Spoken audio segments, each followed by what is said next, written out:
Only mode. Hi everyone, my name's Arsh Ellahi and I'm here today with good friend, business partner, Neil McCoy Ward. Neil, are you online? Can you say hello to everyone? Yeah, hi Ash, and good evening, ladies and gentlemen. Okay, brilliant. Just so that you know, tonight this is probably one of our last webinars for 2015 on rent to rent. So we want to make sure that everyone's on board and whether you can hear us correctly. So on your screen, you should have a box which allows you to ask questions. In that column, can you just say hi or yeah, can hear you loud and clearly? What we want to know is can you hear us loud and clearly before we start the presentation? So if you could do that for us, that'd be fantastic.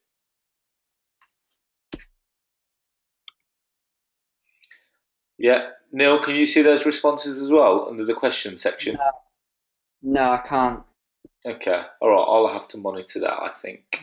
Okay, One sec, fine. 1 second. Let me just update this.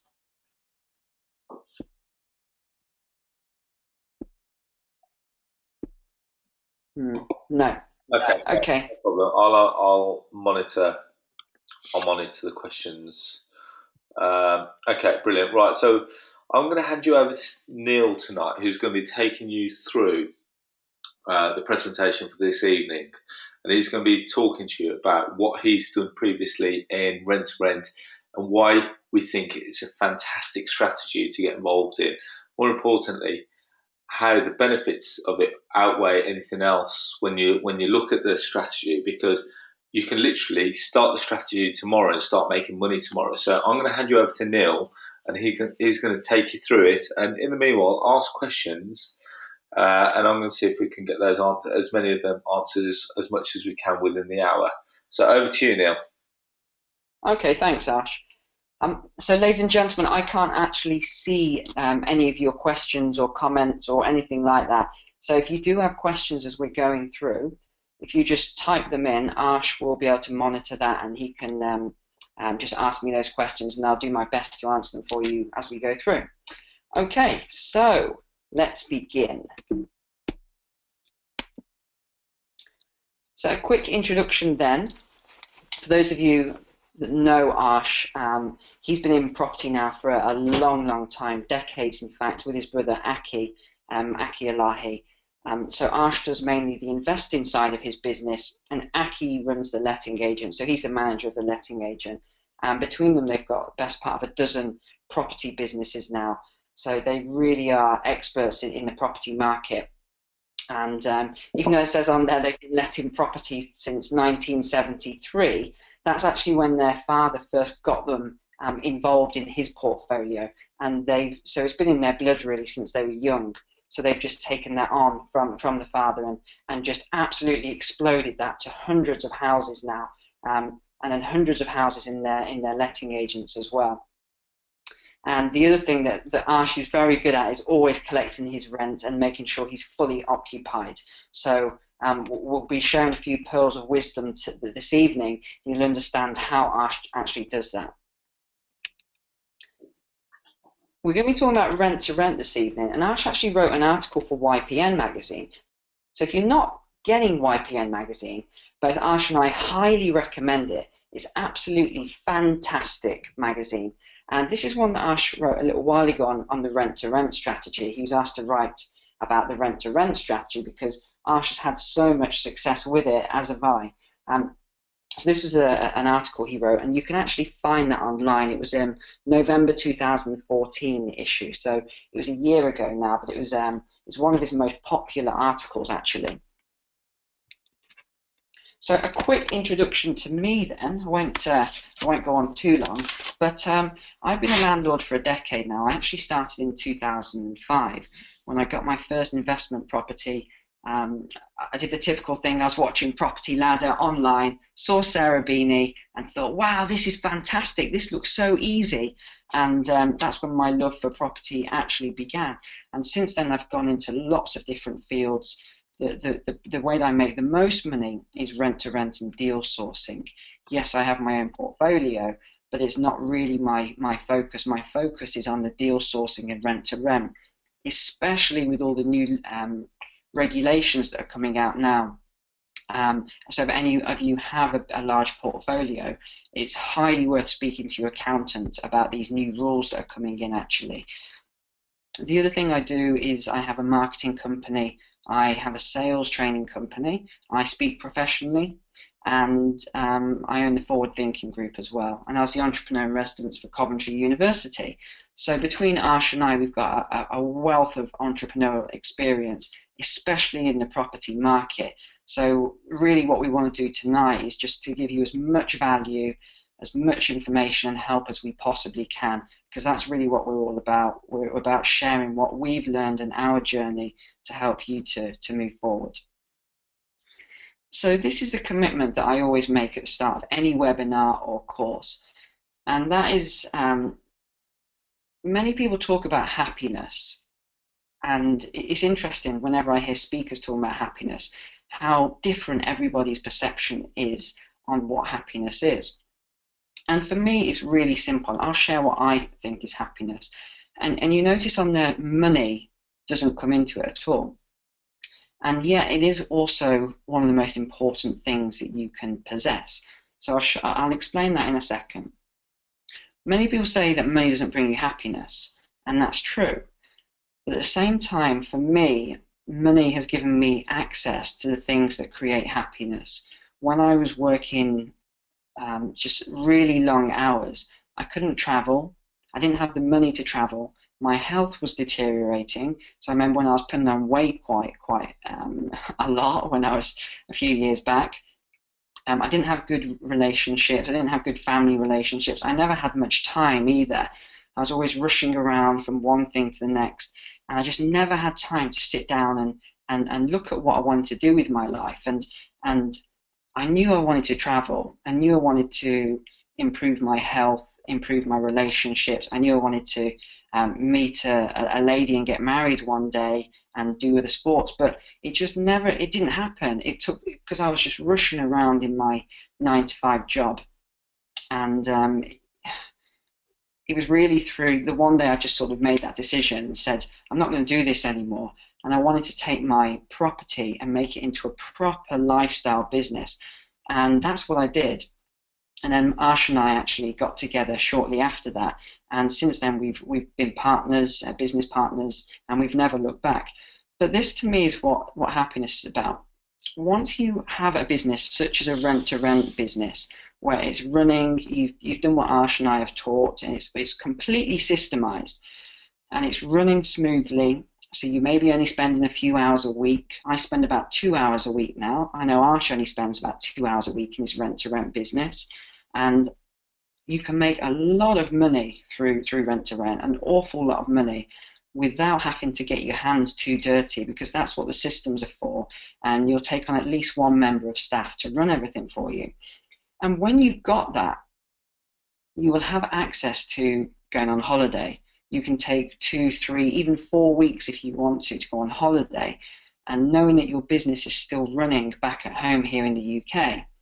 You can spend more time if you have any health problems, as I did. I had shoulder problems, I had a problem with my hand, backaches, I was overweight, I had so many different things, and I was unfit. And now all these things are cured. I'm very in good shape, very healthy, because I've actually had that time to be able to focus on these things in my life. And again, it's another thing that's brought me immense happiness. The other thing I wanted to do was travel all around the world. I've been able to do that in the last couple of years, and the rent-to-rent portfolio has definitely given me that access, 100%. I wouldn't have been able to do a lot of this without having my portfolio. Next one is time. The amount of time now I have is just wonderful.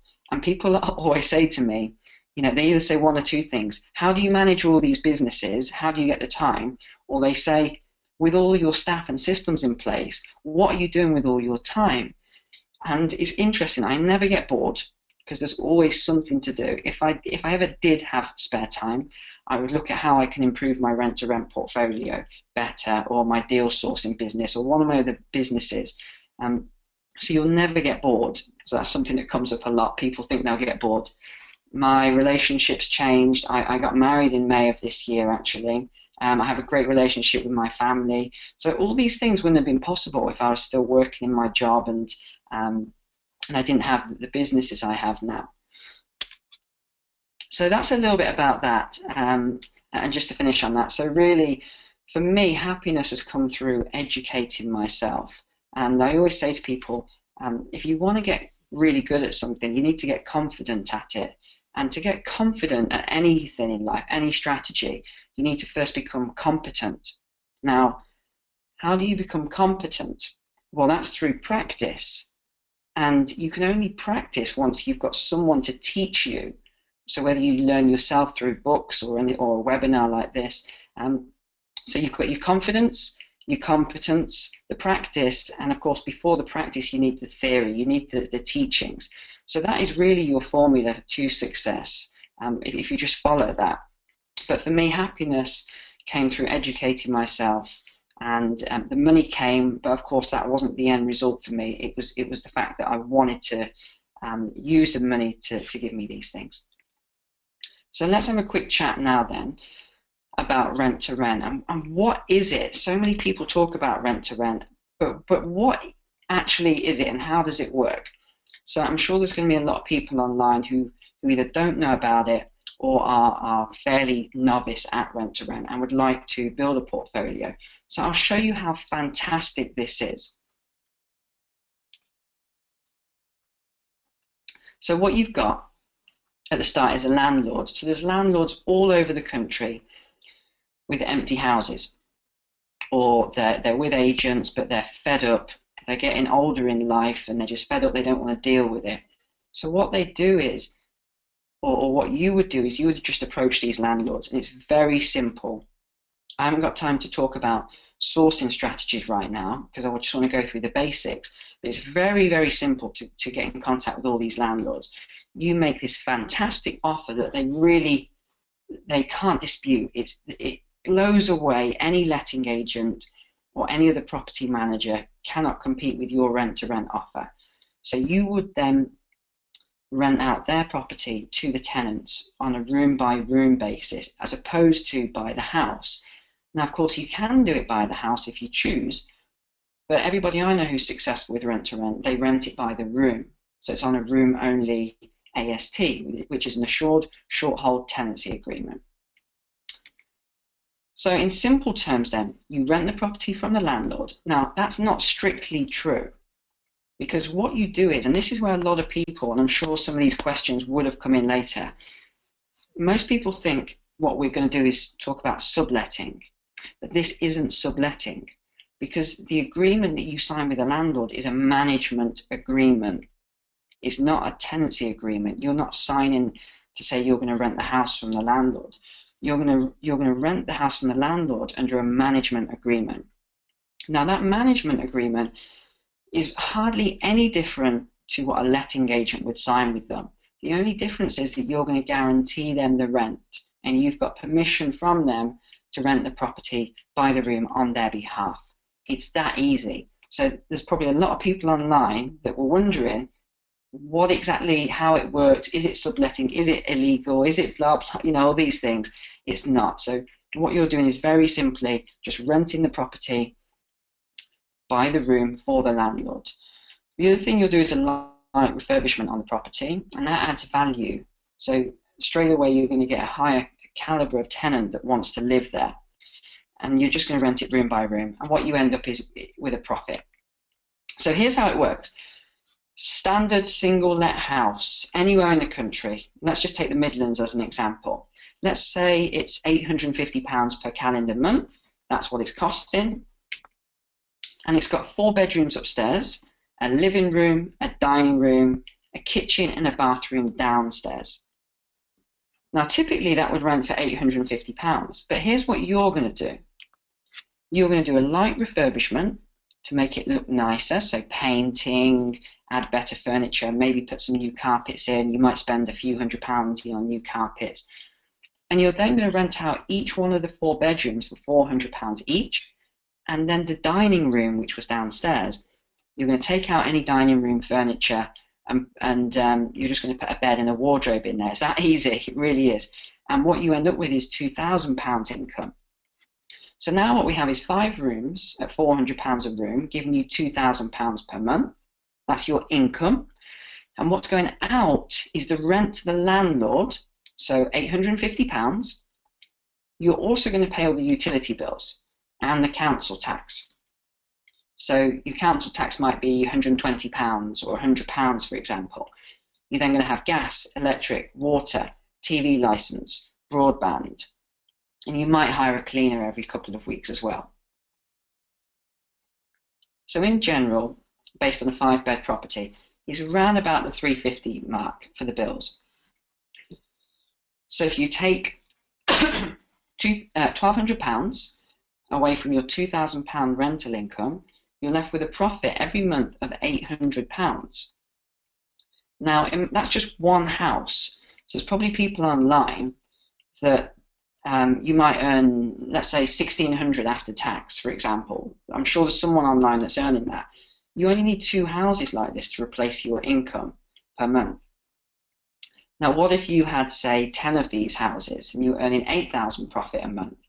Or if you get up to the level that Arsh and I are at, where you've got a lot more than that, you're going to be earning very, very serious money. And in fact, your salary, as it were, would be more than a CEO's salary. A lot of people reach that within 1 year within this strategy. The other great thing about it is there's no mortgage, there's no solicitors needed, you don't need to put 25% deposit down, so there's no, imagine if you bought a house for a couple £100,000, you'd need to put down £50,000 deposit. So I don't know about you, but most people haven't just got £50,000 sat in their bank account, ready to buy 10 houses, £500,000. It's not going to happen. So you don't need any of that. It's very little capital to get going in this. And actually, some of the houses that I took on cost me 0, not a penny. I literally took the keys and looked inside. They were already set up for a multi-let. I didn't have to do anything, and I just filled the rooms. So it really is that simple. It's a lot easier to generate cash flow as well than a lot of people that are buying HMOs to rent out. And the other great thing that I like about it is it instantly creates a business for you. So my rent-to-rent business, I get offers all the time from people that want to buy it. And the last one was from a Chinese investor. And the figures they offer is absolutely outrageous. I mean, we're not talking small change here. We're talking in excess of £1 million for a business like this once you get enough houses. Because a business is valued based on the cash flow, so the annual profit, multiplied by whatever they feel is right, 5 times, even 10 times in some cases. So let's say we'll do some conservative estimates here. Let's say you spent £2,000, so which is quite high on a refurbishment on a property, £2,000, and you were making £600 profit every month. Your annual profit would be £7,200. So if you look at the math on that, considering a normal single let is very small return. Just look at the screen there. 7,200, your net profit for the year, divide by your refurb, £2,000, that gives you a return of 3.6 in the year, or a 360% return on investment. 360%. I don't know any other business anywhere in the world or within property that can offer you a 360% return within the year, and that just goes up. Over 3 years, it's 1,000%. And these aren't just figures plucked out the air. I've just showed you how it all works in terms of how much to rent the rooms for, how much to pay the landlord, utility bills. So you can see these figures for yourself. You completely control the asset, and those sort of returns are huge compared to a typical investor, even someone that's doing an HMO, going out and buying HMOs, who might be getting 12%, even 15% a year. 15% versus 360%. So a lot of time people are saying, Neil, why aren't you buying HMOs anymore? Why aren't you, expanding your portfolio? It's because I don't need to now. I'm doing so well through rent to rent. I don't feel the need to go out and buy houses because there's risk associated with that to me.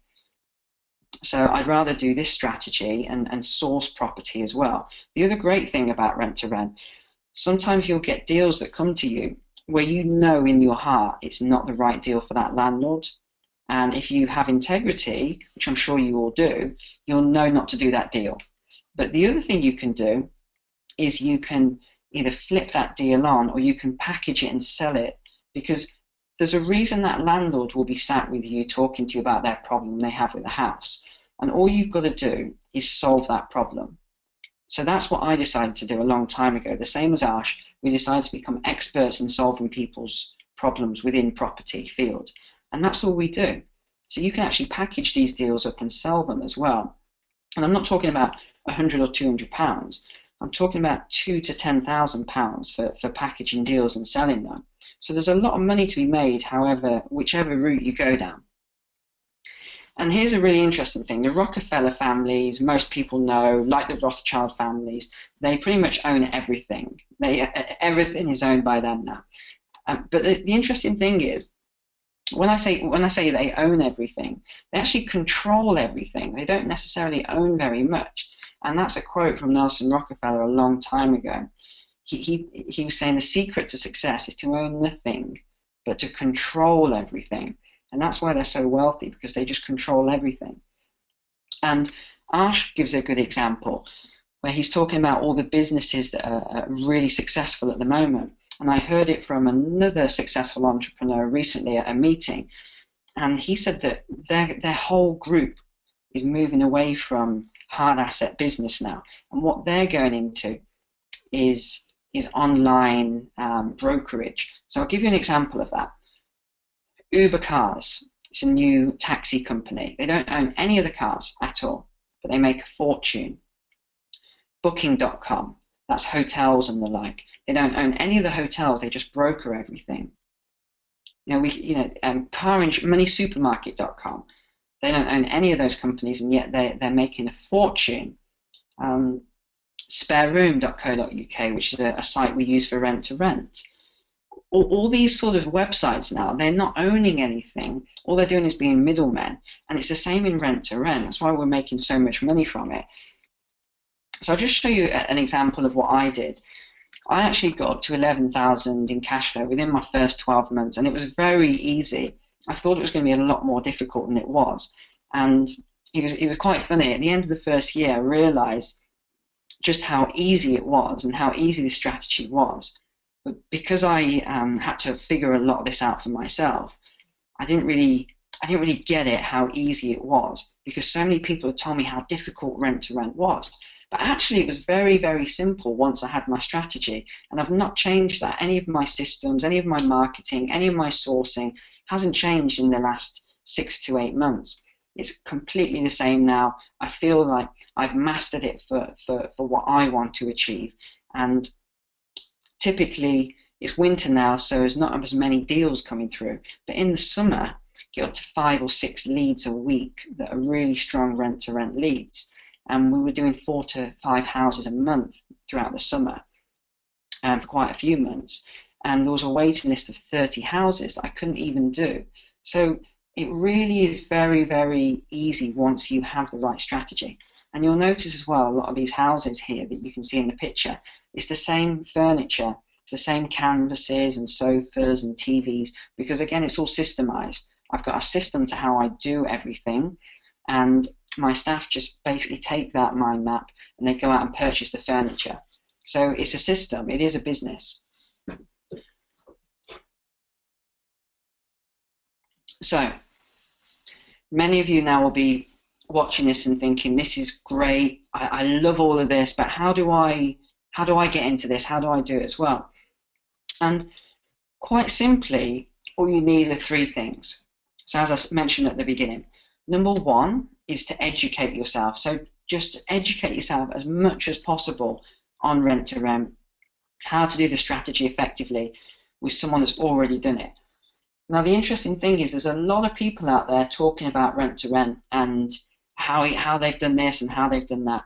And all I'd say is you've really got to do your research on people and what they say. Because when I first got into rent to rent, I spoke to a lot of people telling me they had all these houses and they were doing all of this. And I thought, oh, fantastic. And I followed their advice. And I spent my first 6 months chasing my tail because none of it worked. Go to these letting agents. I went to these letting agents. I was getting not necessarily doors slammed in my face, but getting told to get out, subletting and all of this. And I realized that a lot of the stuff that I'd learned was complete rubbish. So that's why I threw it all out the window and educated myself really on rent to rent. And you'll find this, even a lot of people who are running courses, they've got less than 4 or 5 houses themselves. So you've really got to do a lot of research. That's the one thing I'd say straight away. Educate yourself on the strategy and who you want to learn from. The second thing is to research your goldmine area. Now, this is the most difficult part, and it is very tricky.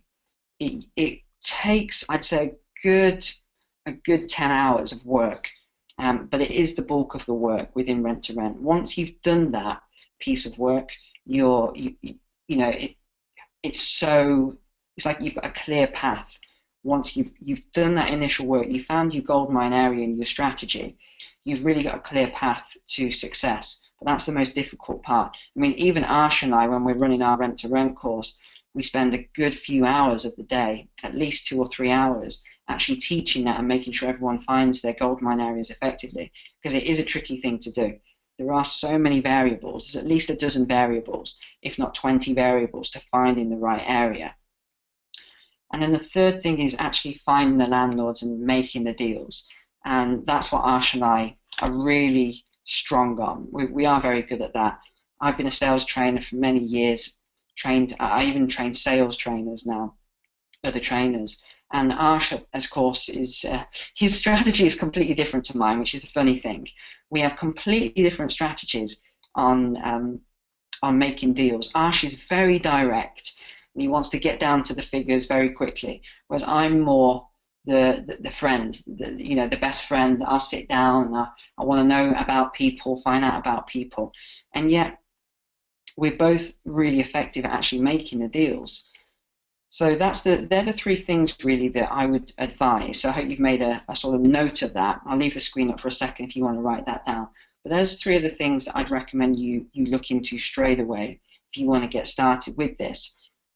So it's the education, it's the research, and then looking at how to find landlords. Now, we actually did a webinar a little while ago on sourcing some landlord deals, but I'm going to talk about that shortly anyway, so we'll actually go into that.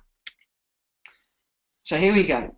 I'm going to show you 3 examples of how I found the most landlords. Because what I do, I follow the Paretos Law. Now, Paretos Law is, Pareto was an Italian statistician, long dead now, but he was a real genius. And one day he was out in his garden, and I can't remember the exact plant, but I think it was something like a tomato plant. And he noticed that 80% of his crop was coming from 20% of his plants. And then he would go and look at other things and other things and other things. And he realized that there was this principle everywhere in nature, everywhere in the world.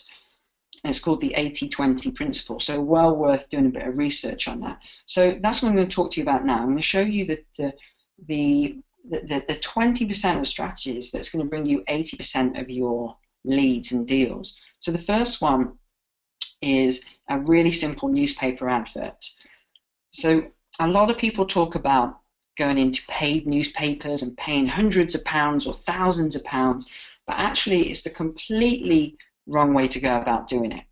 And I want you to make sure you write a lot of this down as I'm going through, because what I'm talking from is experience in rent to rent.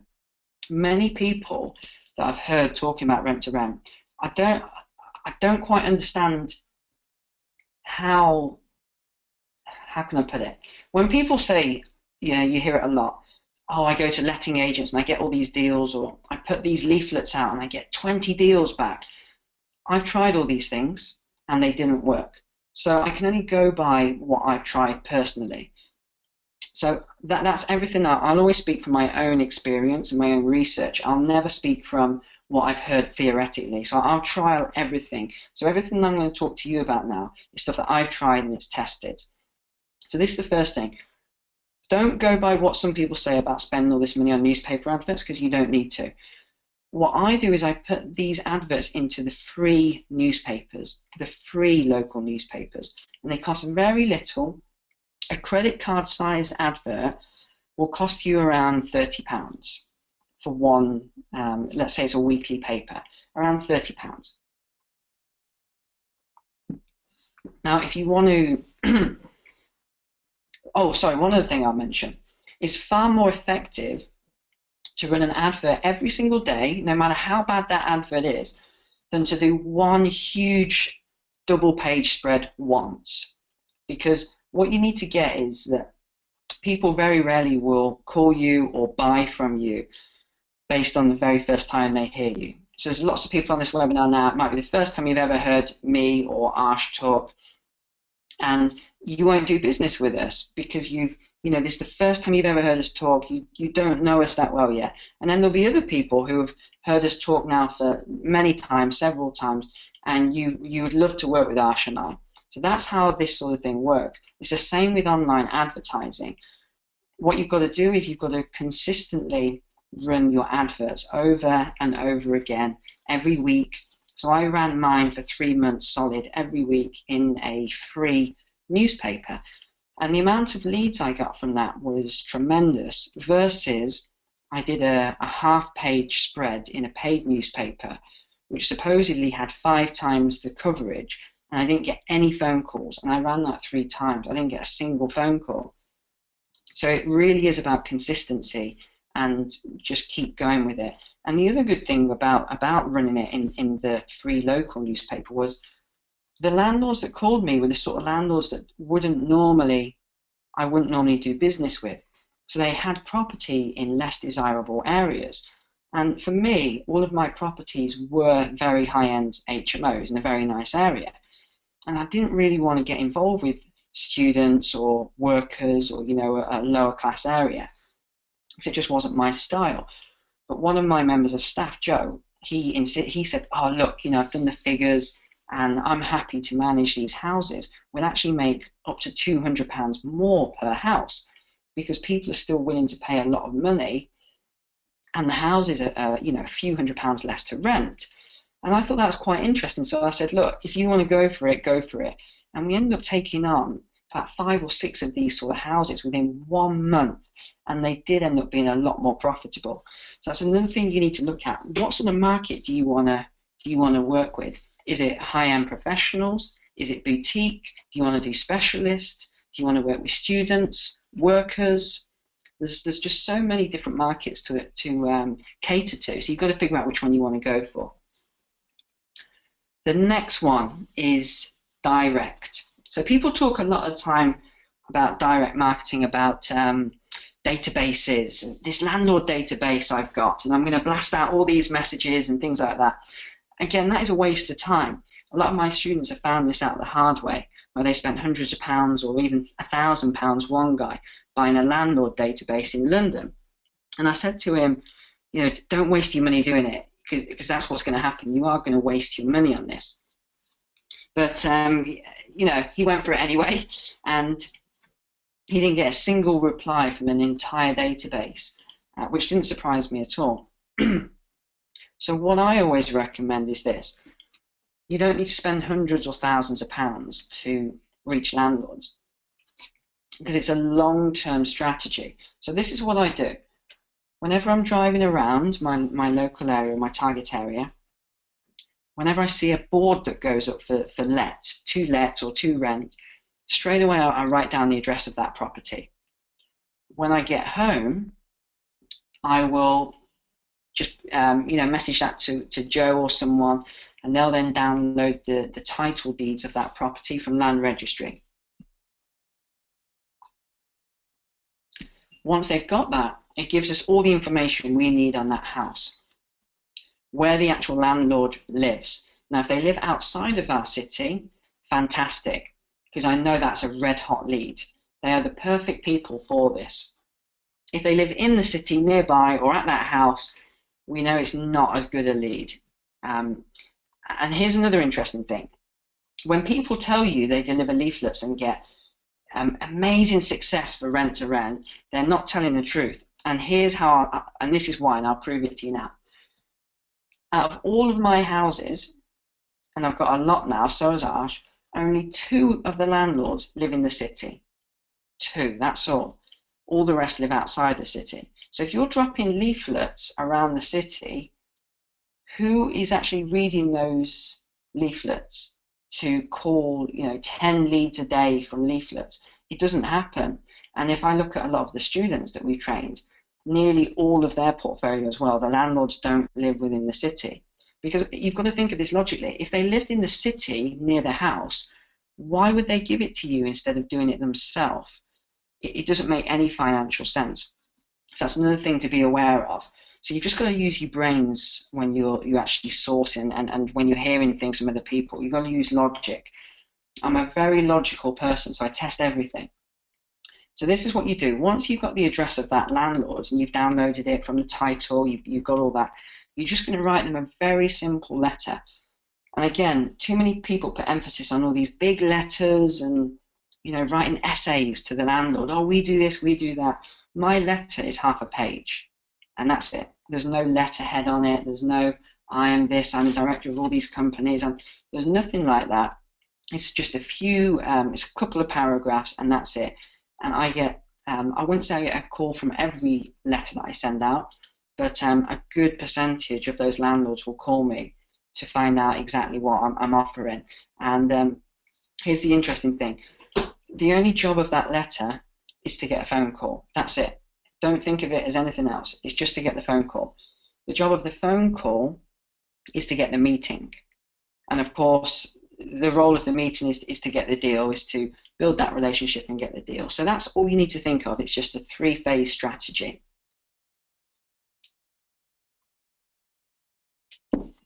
Okay, now this is the next one.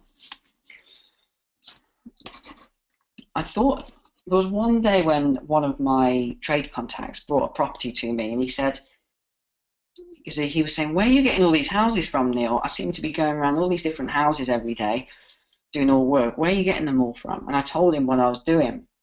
And he said, do you pay a fee by any chance if I was to bring one to you? And I said, yeah, I would do. And he said, what sort of fee? And I said, just on the spot, £200 or £250, whatever it was. And at that point, I realized I actually told him too much because straight away he said, oh, I've got a house straight away. And he did come through with it the very next day. I had a meeting and we signed a management agreement the very same day. And from that house, I actually got 3 more properties, all in the same 2 streets. And they're perfect houses as well. So I paid him £250 cash. And it gave me an idea. I wonder if I could speak to more tradesmen to get this going. And that's exactly what I did. I didn't do what I've heard some people do, where they get the phone book out and they phone through all the tradesmen, because that's how you annoy people, and it doesn't work. Whenever you're looking to do deals with anybody, just remember that it's all about relationship building. Picking up the phone book and calling through the phone book is a waste of time. You're never going to get anywhere. So if you actually build relationships with tradespeople, maybe you've got, let's say for example, you were looking at getting a new boiler. Why call in one person when you could call in a dozen different tradespeople? Build a relationship with them, tell them what you do, make them the offer. I'll give you cash if you can bring any houses to me, and I'd love to work with you in the future and put you on my approved tradesmen's list. With that, if you say that to them straight away, you've now built a friendship with that person, because they know they're going to get work from you if they do a good job, and they're going to get commissions on any properties they bring you. So this is how I actually expanded my portfolio very quickly. It was through all these deals that kept being brought to me from tradesmen every day, and it was every day when I was really hitting this hard. And here's the other thing about this strategy. You can't just do it once, find a tradesman, tell them about it, and then leave them to it for a year. You've actually got to follow up with them, because tradesmen are really busy people. They're not just sat there looking for deals for you, believe it or not, especially a plumber or an electrician, where they're just running from job to job all day. They're not even thinking about you. So you have to constantly remind them. every few weeks, maybe every 6 weeks, every couple of months, just put that phone call in, find out how they're doing. And it's amazing how many times you'll call them and they'll go, do you know what? Actually, there was a house I was at a couple of weeks ago, and they were saying that it was empty, and it's been empty for a while. Bingo, straight away, there's another deal there. So the next then, so there's your three main strategies really. So we had a simple advert in the free paper, direct sourcing methods, okay, not some of the other stuff that you'll hear, which doesn't work, and your army of tradesmen. That is how I built up a big portfolio very quickly. And look, how much do each of these cost? Very little money. You don't need to spend thousands of pounds. Okay, that's going to cost you £30 a week. That might cost you, let's say you spend 10 letters a week, it might cost you another £30 a week. That doesn't cost you anything, it's free. So, you know, you don't need to spend thousands of pounds sourcing deals, okay? Here's the next thing though. So why is it that 80% of people that actually get into rent-to-rent fail? Well, there's three things you need to know. Number one, you only ever go direct to vendor. Don't go through letting agents, because even if you are successful and you get a couple of deals from the agents, and it's very rare that people do that, and I'd love to show you the figures of why, but you know, if you're quite intelligent, you can work this out for yourself. You know, if they've got a student house where they might be getting thousands of pounds commission a year, why would they give it to you for a few £100s a year? It doesn't make any sense. Okay, so you don't want to go down that route. And even if you do, you're going to pay a huge deposit. You're going to pay massive fees. Why give all that money to an agent when you could reinvest that money back into your next property? It's like a snowball effect. Think of it like a snowball going down a hill. The more money you keep pumping back in. So don't do, again, what some people do. They're so excited that they want to pull all this money out every month. You've got to be patient. If you want to build a big business, you've got to take small dividends out of your business, and you've got to build it up slowly, slowly. But what's happening is all this money you're pumping back in from each house is building up the portfolio very quickly. So that's the first thing I'd say. The second thing, you've got to have sales and negotiations training. It is absolutely essential. I don't care what anybody says, you have to be trained in sales and negotiations if you want to be successful in property, and that's property in general. The third thing is marketing. You've got to just focus your marketing, and I've given you three strategies straight away. I'm not even sure what the fourth one is on there, to be honest. But you've got to really focus your marketing and just get those strategies strong. Don't do, again, what many people do, where they'll do 50 different strategies. Oh, I'm going to put leaflets here, I'm going to do an advert there, I'm going to do this here, I'm going to do that there. It's not focused. That's like a shotgun approach. You want to be really laser focused and just put all your energy into a few strategies where you know it's going to be successful. Now, I read Rich Dad Poor Dad, as I'm sure many of you have read this book. If you haven't, pick it up. It's fantastic. Rich Dad Poor Dad by Robert Kiyosaki. And when I read that, there was two things really that stuck in my mind a long time ago. Well, there was dozens, but there was two main ones that really struck a nerve for me. And it was when he said, if you want to be successful as an entrepreneur, there's two things you've got to master, and it was sales and marketing. And I didn't know about either of these things. I mean, I was the worst person at sales and marketing. Didn't have a clue. And the more I read that and more I listened to some of his audios and YouTube videos and stuff, he kept going on about it all the time. And when I first started to get into business, I was absolutely abysmal. Like many people, when you get your first business, you make so many mistakes. And I realized that it was because I just didn't have these skills, marketing skills and salesmanship skills. So I went off and I mastered both of these. For marketing, I worked in Los Angeles for one of the top marketers in the world. He's top 5. No one is. Some of you might even know who he is. Actually, he's He was in London recently. He's one of the top marketers in the world, and I lived with him for a while. I worked with him for a long time, and then I ran one of his teams for him, and that's how I got so good at marketing. In terms of sales, I started at the bottom, and I was in direct sales, and I actually just worked my way up very quickly, and that's how I became what I do now, which is sales training. So these two things really are very important. You've got to have these. So here's the next part then. Many of you may not be strong at negotiations. And we have so many people that come on our courses, even experts. You know, some people that run courses have been on our courses, which is a bit embarrassing when they turn up at the door. You can't exactly turn them away. So we've had a couple of people like that. And I think the reason people come on it is because they want the negotiations experience. They want to know how Arsh and I do it, because we are very different to everybody else in that we do teach the marketing very differently. We teach the relationship selling models and the 12-step formulas and things. And we even have people that have got 20 rent-to-rents on our course. In fact, the next course that we've got coming up, we've got a few people that have got big portfolios who want to actually learn about systemization and how to take it to the next level. So this is the next course that we've got, the next training event. We've actually finished the courses for this year now. We don't really do a lot. It's usually 2 to 3 courses per year. So this is the next one that's coming up, and it's the 30th of January and the 31st of January. So if you just look on screen there, you can see some of the things that we're going to talk about.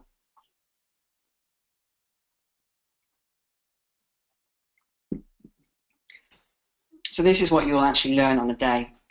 It's about dominating your goldmine area. So how to identify it first, how to actually do all that marketing to get in front of landlords, the high-end finishes that you saw there, how to actually do that for a very low cost, and the legality. This for me is the most important thing, and I think this is why a lot of people come on the training, because Arsh and I don't think Arsh will mind me saying, we have so many phone calls. I'd say I get 1 to 2 a week. Arsh gets more than that, from people who have done rent to rent and they've got themselves in big trouble. Some people have been sued, some people have been bankrupt because they've had problems and they've not been legally compliant. I won't say too much more on that, but what we do is all of our stuff is fully legal. Contracts have been, we spent thousands on the right contracts. Everything is watertight, checked by solicitors, property solicitors. So we actually teach you how to actually do it all properly. And the next day, which is the Sunday, so the 30th is the Saturday of January. The 31st of January is a bonus day, really, that Arsh asked me to put together for everybody. So this is a bonus day on negotiations. So on this day, it's going to be learning all about sales. So the psychology behind it, the patterns, the process for taking that landlord through. So we talked about the letter. So you get a copy of the letters that we use, the phone calls, so you know what to say with the phone calls, and actually how to actually do the deals when you're in the property, so how to get there. And then it's about overcoming the objections. Now this was a key thing that we had some feedback from, because we always ask for feedback and we improve the courses, and this was the key thing. Some people were saying that they'd done other trainings and things, but what was happening was each time they would get into a landlord, they were never getting the deal. They were always walking away and they couldn't get the deal. And I was asking, why is that? And it was because the landlord would give an objection and the person in the house didn't know how to overcome that objection. Now there's sort of 7 or 8 main objections that come up all the time. So what we do, we spend an hour where I'll sit at the front and anybody can just come and sit opposite me and we freestyle. You can ask anything you want, you can make any statement, any objection, and I just show you how to overcome that. So we show you all the objections so that when you're in the house and the landlord gives you that objection, you don't lose the deal. You know what to say and you get your contract signed basically. And then we do live interactions on the day with partners. So you're not going to be embarrassed, no one's going to hear you, you're just doing it with one other person and you're all in the same room to do it and to learn. So, and I'm going to show you my relationship selling model, which is a very rare model. It's used by 10,000 people now around the world in terms of sales. I don't teach it very often, so you'll actually get to experience the entire thing without paying thousands of dollars to actually go to America to do the training. So this is a couple of pictures here from a course from this year. We actually had Channel 4 filming the course. I'm not sure which course it was, a couple back now. And on the right here, if you see the chap to the left of Arsh, he has now got 13 or 14 houses. The lady behind, there's a lot of success stories actually in this room.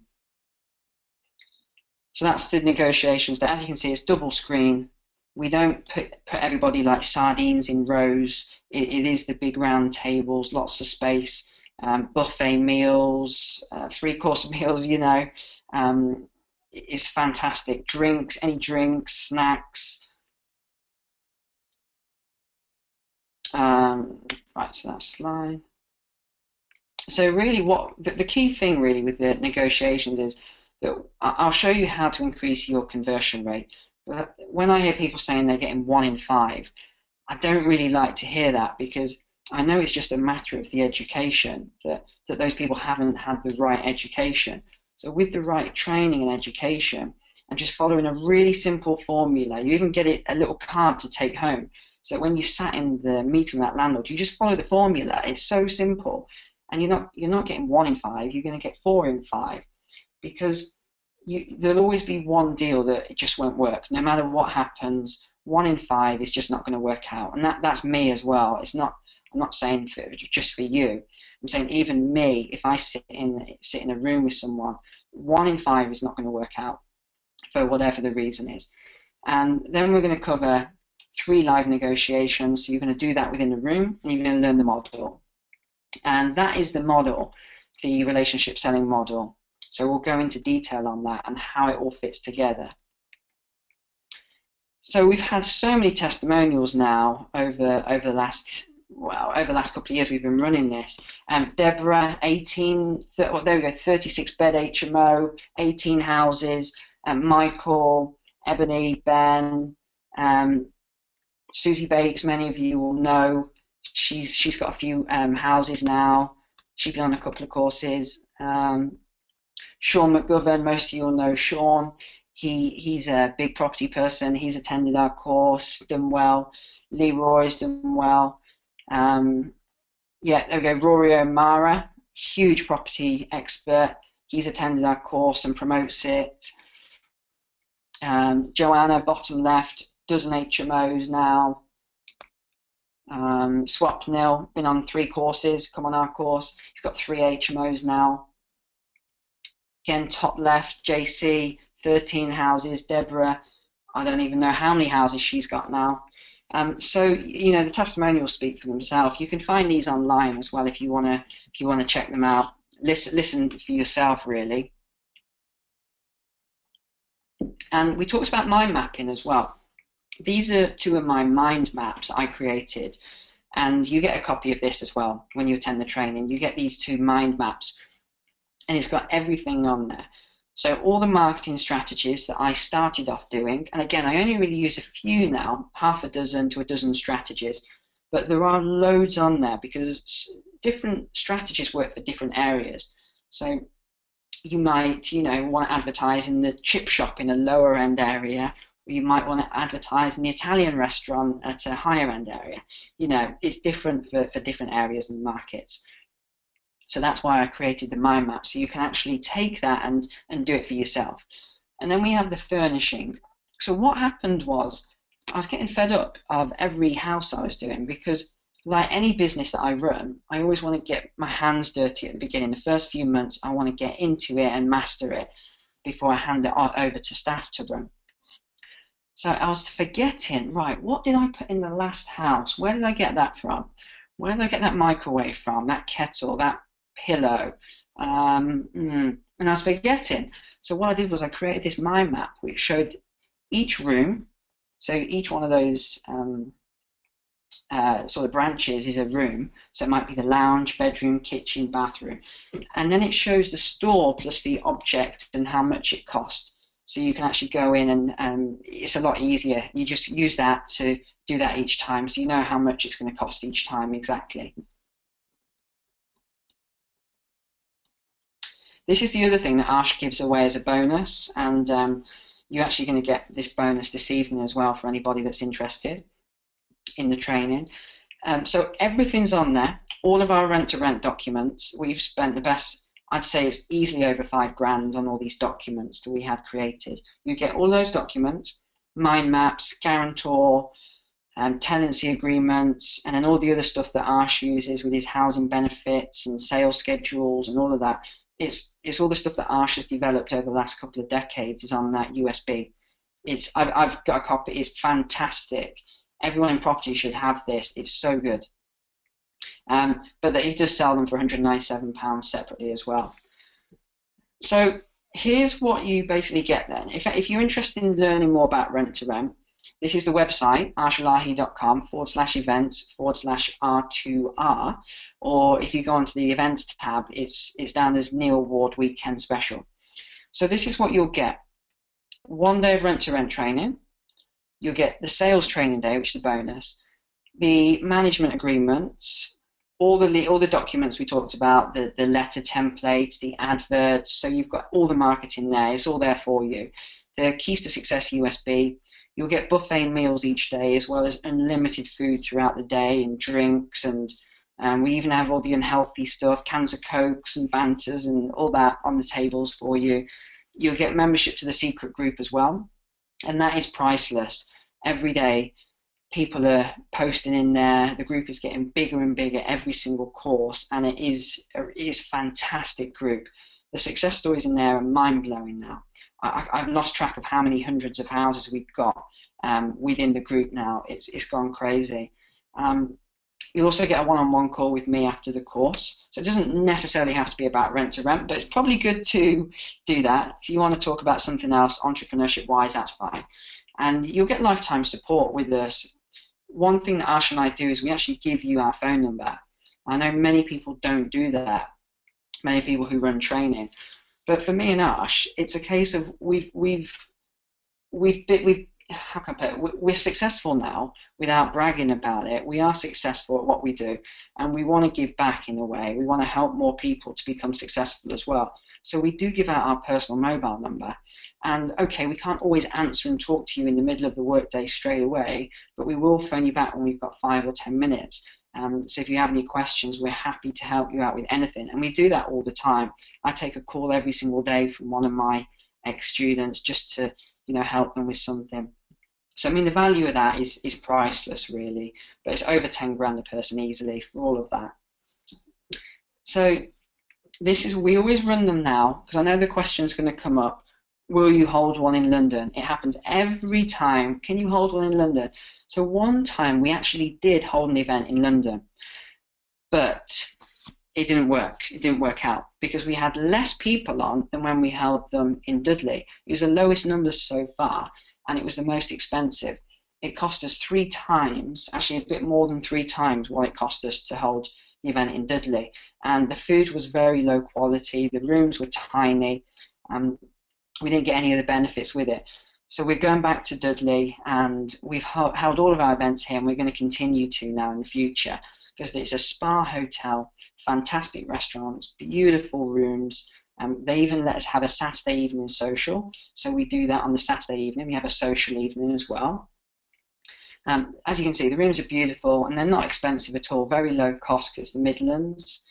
Beautiful restaurant, you get meals included. There's a spa, so you get to use the facilities for free. And here's the surprising thing then. This is the sort of price of other courses for one day. They're very, very high for one day. I think one of the leading courses is almost £1,000 for one day now, and that's just one day. So what we're going to do tonight is, and this is an early bird special because we are a little bit away from the course, we're going to do, instead of £1,000 for the weekend, we're going to do it for 595 as a webinar special, as an early bird special. And not just that, here's what else we're going to do, just to make it even more crazy. We're not going to charge you £500 for a guest.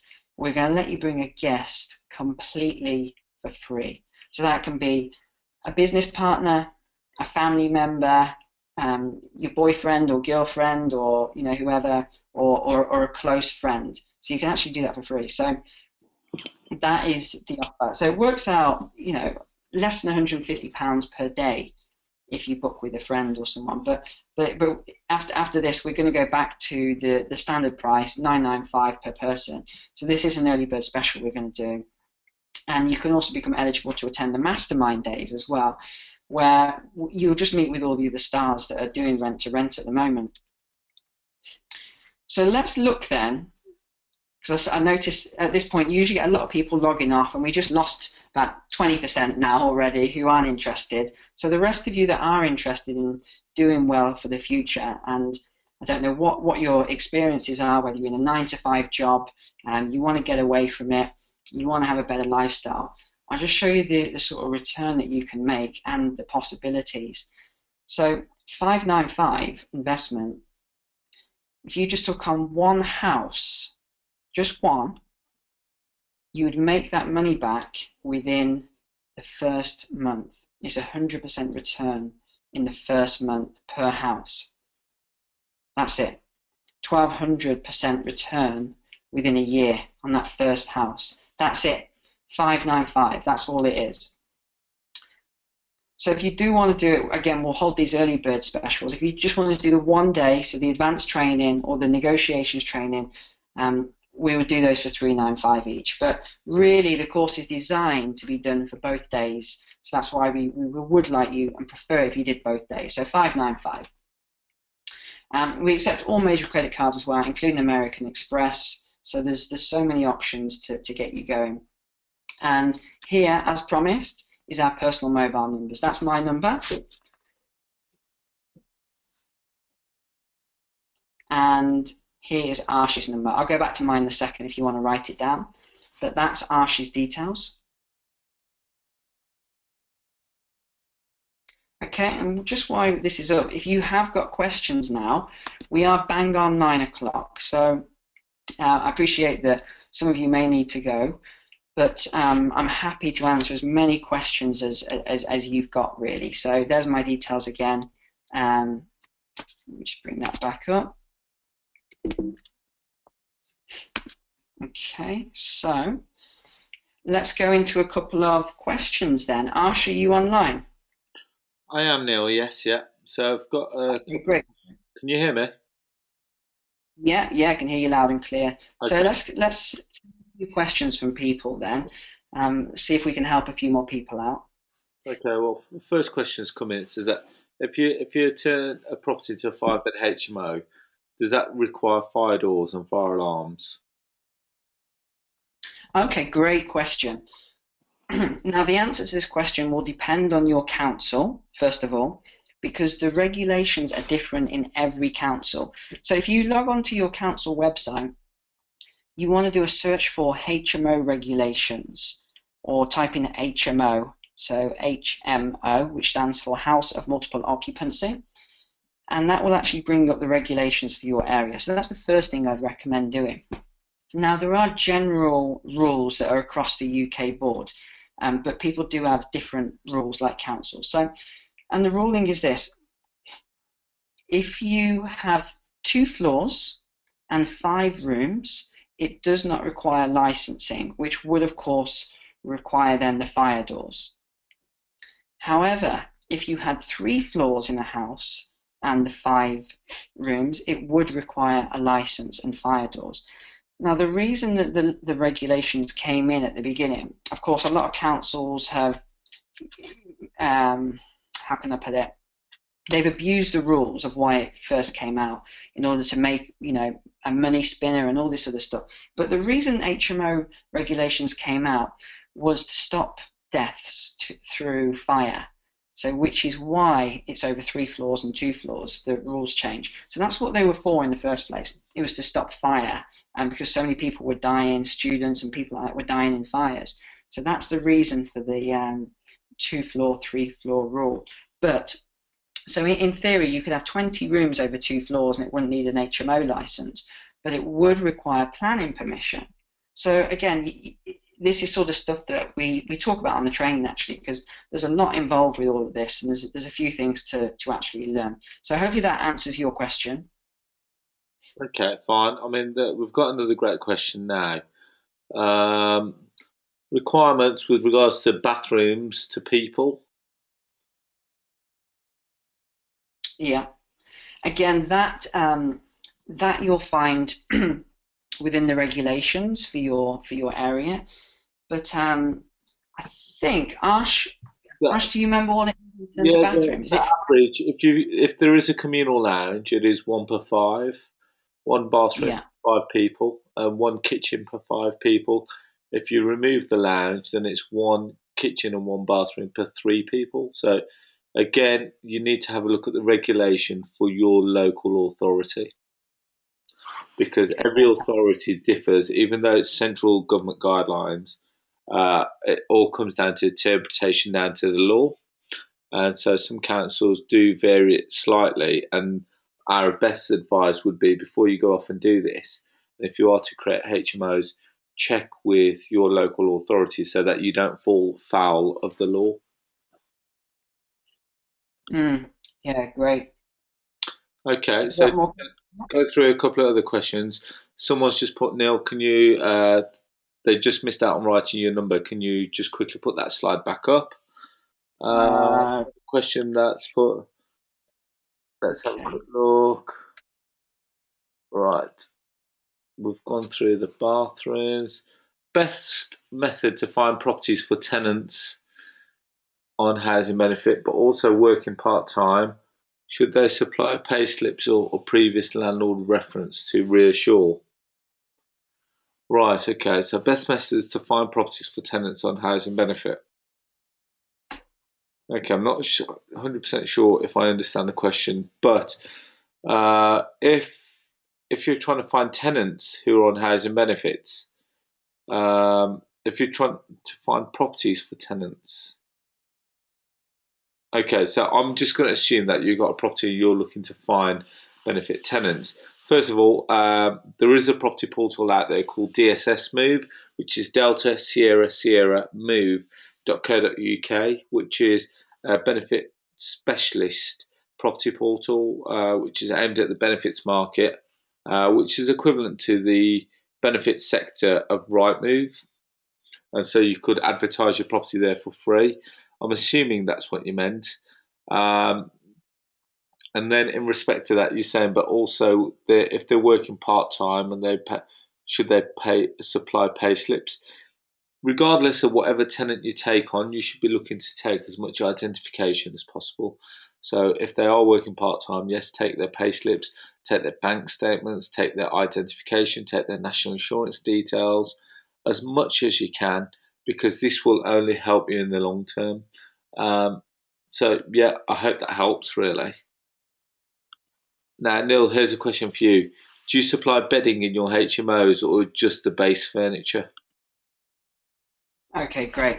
I don't provide bedding unless somebody turns up from, and I've had it a few times, America, China, or somewhere else in Europe where they haven't brought any bedding with them because on the photo online they see that it comes with fully furnished. So sometimes people do just turn up and they haven't got bedding. So yes, I will provide it, but I'll also say to them, do you want to lift down the road to Tesco so you can buy yourself bedding and things like that? And most of the time they say yeah. So a few times I've provided bedding, but that's more of a boutique HMO. If you're going to run a boutique rent to rent, then you will provide bedding and towels and other things, and you'll wash the sheets every day.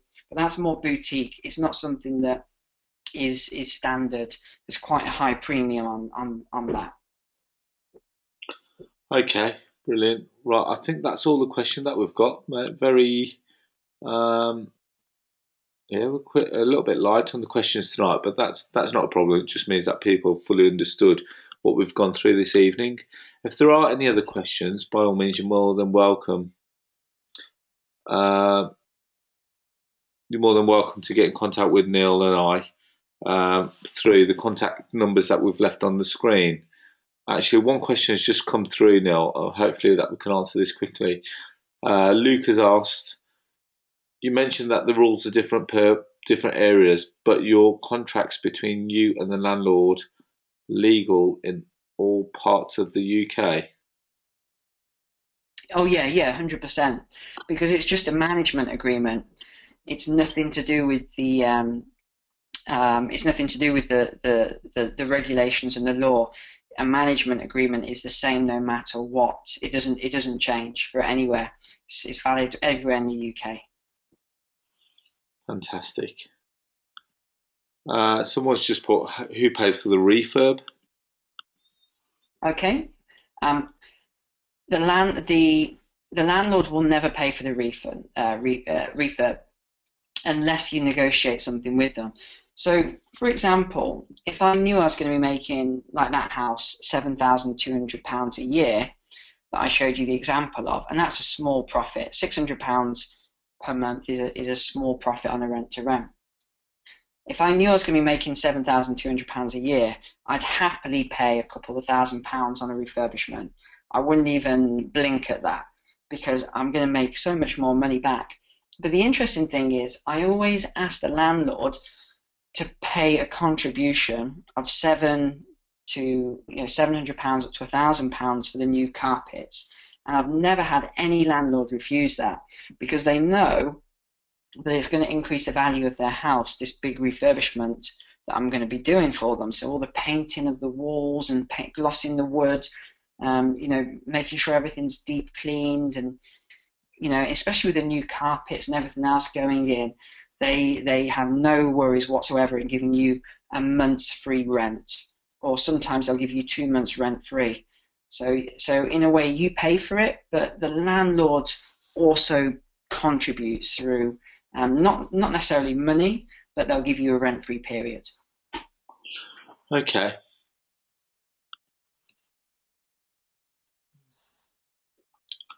Right, just checking.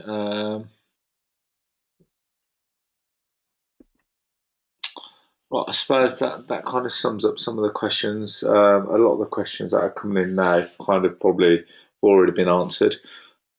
Okay. Some of them comes down to mortgage deals. Neil, do you want to talk about mortgage and if the landlord hasn't got the right mortgage? Now here's the interesting thing. This comes up a lot, and again, this is going to be counterintuitive to what everybody else will tell you that teaches rent to rent. When you have people teaching rent to rent that talk about the mortgages and things all the time, you know they haven't got a lot of rent to rent houses. And here's how you know that. Of all the houses that Arsh and I have got, and our students, it's very rare that people will have a mortgage. Or if they do, it's a very small mortgage. Because you've got to think of this logically. If you're, say, 30 years old or 35, maybe even 40 years old, and you've got the opportunity to make £2,000 profit by renting it by the room, would you do it?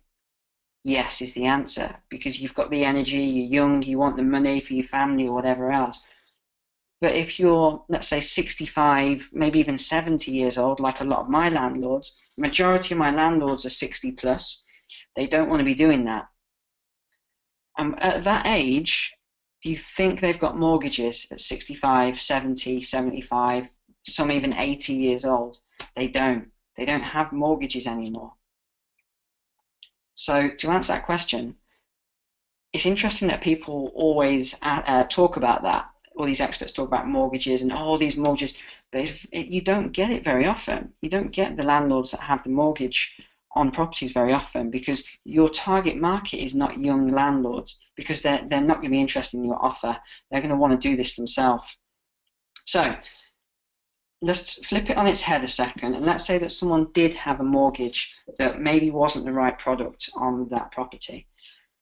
Within your management agreement, there is embedded in 3 separate parts clauses, and the last one is really obvious, that states, upon signing this management agreement, I hereby agree that I have the correct mortgage product in order to go into this agreement, and that I understand that this property will be rented as a or may be rented as a house in multiple occupation.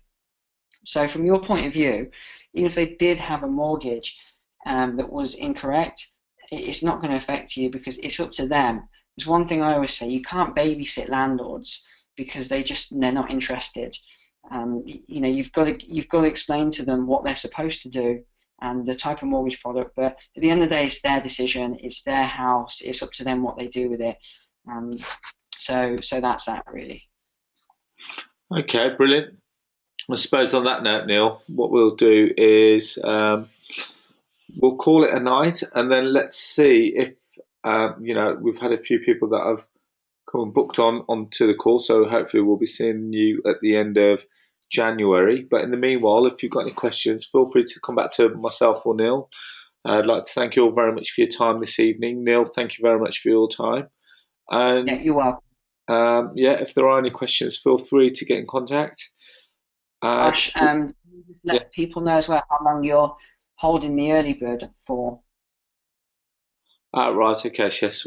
Sorry, so normally we're always, so the course is at the end of January. We're going to hold the early bird up until the middle of December, purely because we'll pretty much be pretty booked up before we want to get that course sold out before the end of before the end of December, and we will do that. So if you are interested, you've got a bit of time. You've got up until the middle of December. But saying that, because spaces are limited, if they all sell out through the early bird, we won't be extending any more spaces on it. And if you are conscious of the fact that you want to create a new strategy for yourself for 2016, now we're giving you the ample opportunity. We're giving you ample time to make that decision. But more importantly, don't leave it until after Christmas, because after Christmas you get involved in so many different things, with all the new resolutions that you make, the gym, etc., etc.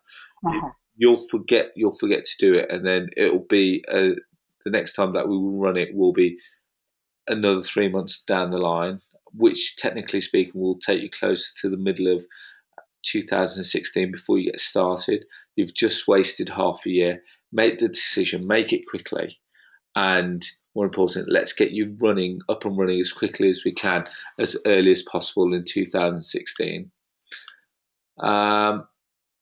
We're only, technically speaking, we've got space for up to 70 people on each course, but we try and keep it to around 40 people, which gives each person enough of an opportunity to ask questions and interact with us all. So hopefully that helps. Book on. We've had a few people book on this evening, so thank you for taking action, and hopefully we'll see you all there. So Neil, I'd like to thank you for your time.